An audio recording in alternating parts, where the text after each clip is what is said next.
Hello, le chong ni na puri kami na khan ni na philu. Ne yok so ni lu pa ma pyo we ni mlu. Ti chare ma Iran se pwe je pi twa lu shin ko pa ma sha me shi le ya be phit twa ma so lu. Ne pyo me no. လူတွေကတော့မျိုးမျိုးပြောကြတယ်အခုကကျွန်တော်အမြင်ကိုပြောမှာကျွန်တော်အထင်ပေါ့နော်ကျွန်တော်အမြင်နဲ့ကျွန်တော်အထင်ကိုပြောမှာဆိုတော့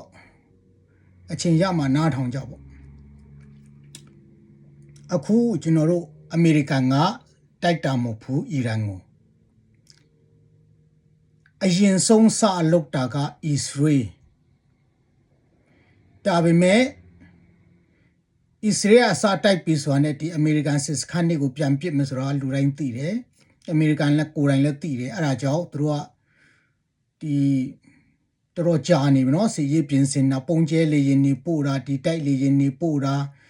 တိုက်လေရင်တင်နဲ့တင်ဘော်တွေပို့တာအစားပေါ့နော်ပြင်နေတာကြာပြီတအားကြာပြီပါလို့အီရန်ကိုတိုက်လဲဆိုတော့ကျွန်တော်အထင်ကအတိကတရုတ်ပဲတချို့လူတွေကပြောတယ်သူတို့ပြစ်မှတ်ကခါမီနီပေါ့နော်တချို့လူကပြောတယ်တချို့ဒီအီရန်အစိုးရကိုအပြောင်းလဲလုပ်ဖို့ဒါလည်းမှန်ပါတယ်အတိကတော့တရုတ်ပဲဘာဖြစ်လို့ဆိုတော့ဒီဟာကိုဒီအီရန်ကိုတိုက်လိုက်လို့ရှိရင်ဟိုမုတ်ရေလက်ကြောက်ကိုပိတ်မယ်ဆိုတာလဲလူတိုင်းသိတယ်အဲ့ဒါပိတ်လိုက်ရင်စီစေးတွေတက်မယ်ဆိုတာလည်းလူတိုင်းသိတယ်အဲ့ခါကျဘာလုပ်လဲဆိုတော့အမေရိကန်အီရန်ကိုမတိုက်ခင်ဗင်နီဇွဲလားကိုအရင်ဆုံးလုပ်လိုက်တယ်နော်နောက်မှပြည်သူလူထုဘာဖြစ်ညာဖြစ်လှည့်မကြည့်တော့သူတို့လိုချင်တာလုပ်လိုက်တယ်ဆိုတော့ဗင်နီဇွဲလားရဲ့ဒီလောင်စာစီတွေတဘာဝတန်းငွေတွေကအမေရိကန်လက်ခုပ်ထဲရည်ဖြစ်သွားပြီနော်ဆိုတော့သူတို့ဟိုမုတ်ရေလက်ကြားပဲပိတ်ဘာပဲပိတ်အမေရိကန်တနိုင်ငံတဲ့အတွက်ကဒီလောင်စာစီစိတ်ပူစရာမလိုတချို့လူတွေပြောတယ်တရုတ်ဆိုရင်တော့3လအစာပေါ့နော်အရန်စီရှိရပေါ့အမေရိကန်လည်းရှိမှာပါကြိုတင်ပြင်ဆင်ပြီးသားဖြစ်မှာပါ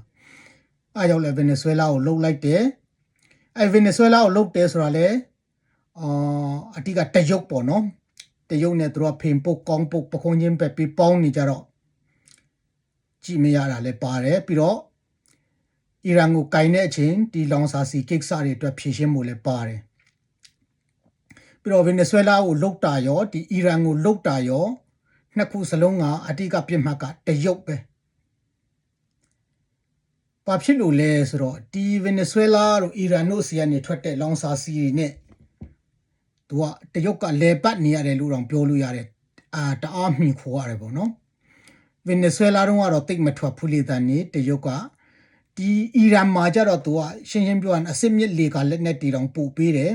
ဆိုတာစဉ်းစားကြည့်ပေါ့ဒီအစစ်မြစ်လေကလက်နက်တီဆိုတာကအခု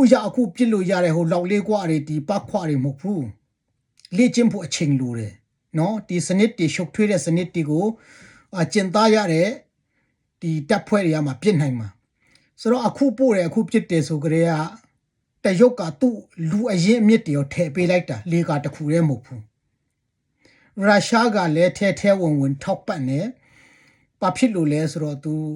ဒီရုရှားကလည်းဒီအီရန်စီကနေနော်အသေးခံ drone နေအကူကြီးတော်တော်လေးရထားတယ်လीနော်အဲ့တခုတည်းတော့မဟုတ်တော့ပါတာအကြံဖြင့်ပြောတာဆိုတော့တရုတ်ကိုရုရှားကိုဒီအီရန်ကိစ္စမှာသူတို့နိုင်တလောက်ကြားကန်ပေးတယ်ဆိုတော့ဒီဗင်နီဇွဲလားနဲ့အီရန်ကိုတိုက်လိုက်ရင်ဒီဟာကိုအမေရိကန်ရဲ့ထိန်းချုပ်မှုအောက်ရောက်သွားပြီဆိုရင်တရုတ်ကြီးဒီကဘာမှာလှုပ်ရှားတယ်နည်းနည်းခက်သွားပြီဘာလို့ဒီလိုလုပ်လဲဆိုတရုတ်ကလည်းလင်းတင်ပေါ်လေးဟိုတစီနှစ်စီလေးဖြစ်လာနေလေကျဲလာပြီနော်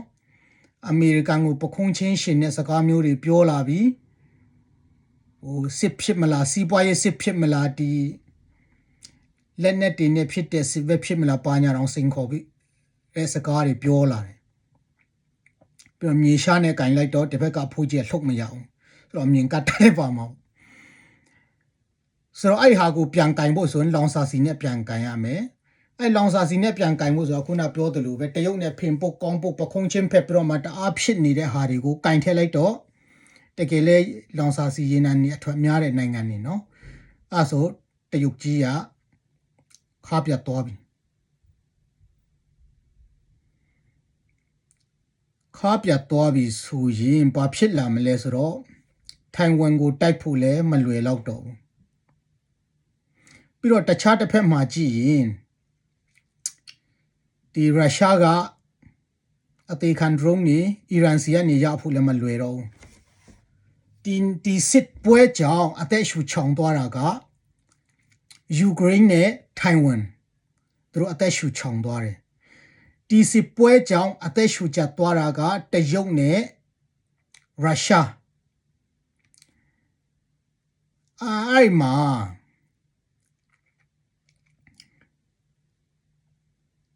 မထင်မှတ်ထားတာပေါ့နော်ဒီအဖိုးကြီးကတော့မြေပြင်ထိုးစစ်ပဲတော့မှလုံမှာမဟုတ်ဘူးလို့ပဲလူတိုင်းကတွက်ထားတာ